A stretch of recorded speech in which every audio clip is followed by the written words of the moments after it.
कबहू पलंगना उपास परेला बुध बियफे सुख सने चरातावार खाली मारेला भतार बाकी दिन के यार करे हमारा से प्यार सुन सखी सिला पलमुआ के लीला सुन सखी सिला पलमुआ के लीला राजी के बातें आज तो हो से कहिला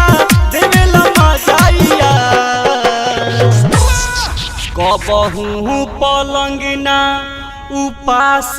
परेला बुध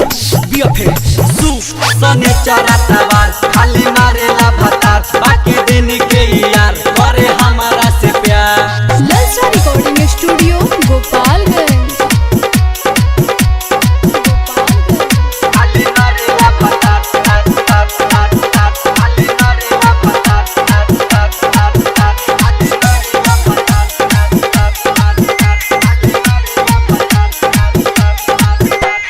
दोनों हाथ में हमरा हो लड्डू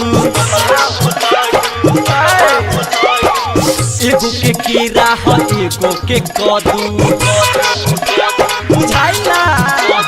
दोनों हाथ में हमरा हो लड्डू एगो के कीड़ा है एगो के कद्दू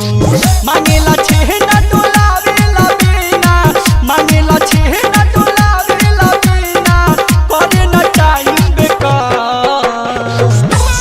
अरे कबहू पलंगना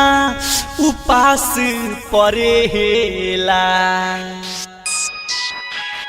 बुध बियफे सुख सने चरातावार खाली मारेला भतार बाकी दिन के यार करे हमारा से प्यार।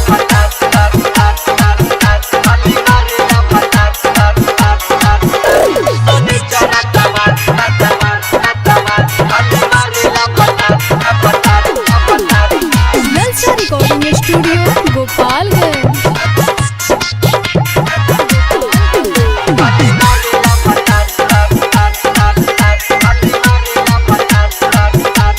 केहू के केहू से कम ना फलेवा एही से सही ना केहू के तेवर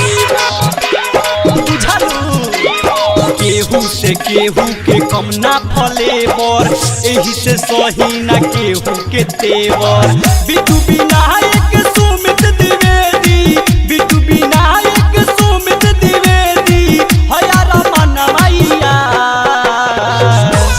अरे कबहू पलंगना अरे उपासी रहेला बुध बियफे सुख सने चरातावार खाली मारेला भतार बाकी